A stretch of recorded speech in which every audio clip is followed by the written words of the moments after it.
Hey, all. Ron here from Military Images Magazine with a new episode of Life on the Civil War Research Trail.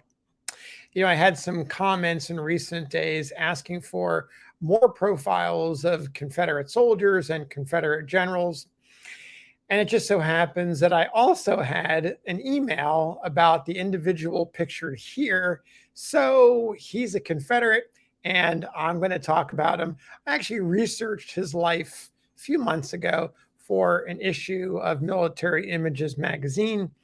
If you don't recognize him, his name is Marcellus Jerome Clark, although many of you students of the Civil War will know him as Sue Mundy. Now, let's take a look at the photograph first. Sue, or Jerome, Marcellus Jerome, is wearing it looks like a jacket, some sort of improvised jacket, perhaps some sort of a hunting shirt. I see a decorative pattern on the front. He has what I believe is a pair of gauntlets on, although it might be some reinforced cuff. And he's got a soft felt hat that's turned back. You can see an emblem on the top of that hat. And you can also, of course, see his long hair. So that's the photograph. It's a rare and unusual photograph, and it documents him at the height of his fame as a guerrilla raider. Now, I want to give you a description from a period source to give you a sense of how the photograph matches the text. So this admirer described him in this way: nearly 6 feet tall, straight and remarkably well built, and would weigh almost 160 pounds. His complexion was fair. He had long dark hair which touched his shoulders. He had a beautifully shaped mouth, and in short was a handsome man. His whole demeanor was firm, polite, quiet, and unassuming. He bore the air of a man of culture and gentlemanly refinement. The same writer added, he wore a black velvet cap, a black or dark blue jacket with 1 row of Kentucky state buttons, a pair of dark cashmere pants, and a pair of old boots cut down in imitation of a pair of shoes. So there you have a description which certainly matches what we see in this photograph. Now, during the course of my research, of course, I investigated the way that Clark came by the nickname Sue Mundy. And there are, of course, a number of stories, maybe you might consider them fantastical, of his origins, at least the origins of that name. I found a few of them. One of the stories is set in Boston, where he apparently became obsessed with a woman who drove him to steal and dress in her clothes and then ride side saddle around the city in imitation of her. So I'm guessing that this romance or whatever was going on did not go well. And so the obsessive Clark dressed up as her and rode around town. Here's another claim, that there was a girl and a horse thief who had this name and tried to pin her crimes on Clark, and this became his nickname. So that's an interesting twist on some horse thief that he then just adapted that nickname. Here's a third story.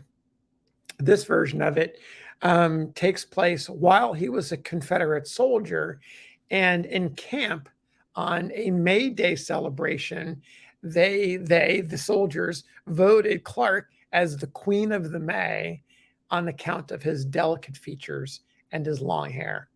So you can take your choice of any of those 3 stories, either the Boston woman, the horse thief, or the May Day celebration in camp. The reality here is, while he was in camp, he was with the 4th Kentucky Mounted Infantry.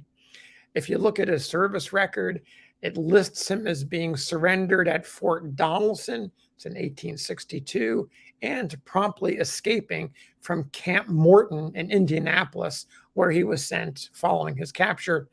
10 days after he was placed in Camp Morton, he apparently made his escape.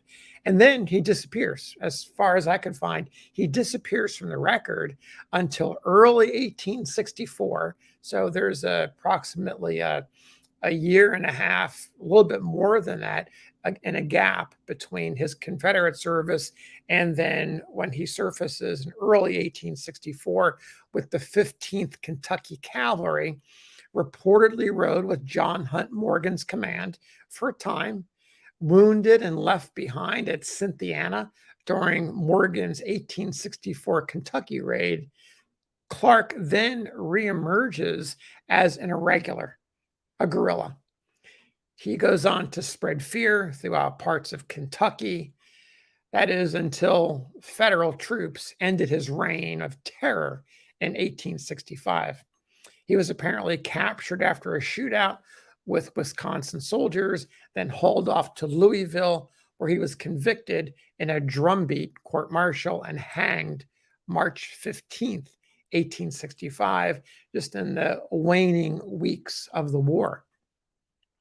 There's a book from 1916 called Famous Kentucky Tragedies and Trials, which has an account of the end of his trial, and then it talks about how he was carried off and hanged, and all this went down pretty quickly.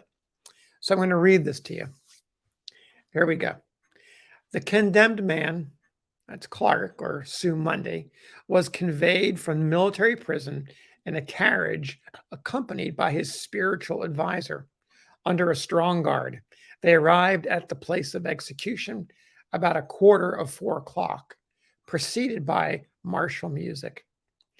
It required several minutes to form the troops in proper order, the prisoner, in the meantime, remaining in the carriage, his lips moving as if in prayer, a white handkerchief up to his eyes, and his head leaning against the side of the carriage. Captain George Swope of the 5th Indiana Cavalry and Provost Marshal had charge of the execution. The condemned man was conducted to the gallows in company with the minister. Both of them knelt and offered up a prayer, after which Captain Swope read the charges and specifications to the prisoner. He seemed to pay little attention to this. His eyes were half closed and his lips continually in motion, evidently offering up his petition to God.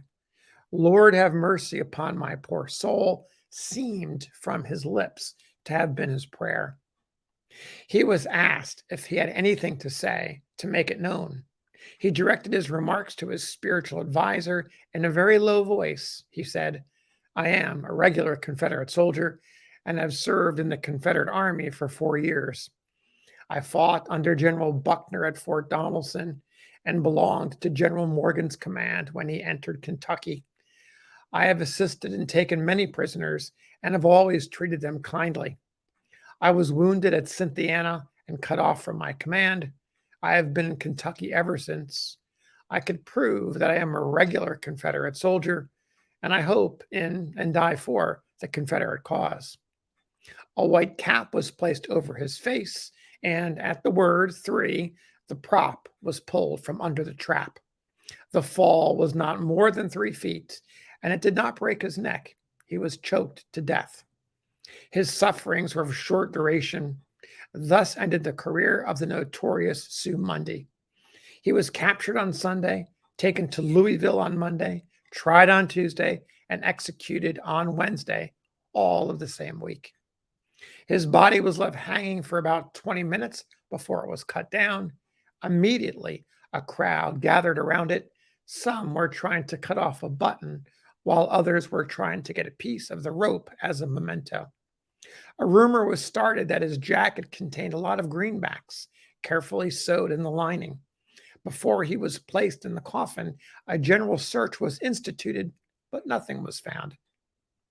Just a few moments before he was taken to the place of execution, he wrote a letter to a young lady in which he said, My dear, I have to inform you of the sad fate this afternoon at 4 o'clock. I send you from my chains a message of true love. And as I stand on the brink of the grave, I tell you, I do truly and fondly and forever love you. I am ever truly yours, M. Jerome Clark. And there you have it. The life, the times, the adventures, the exploits, the Confederate service, the irregular service of Marcellus Jerome Clark, alias Mundy. We'll see you again. Until then, take care.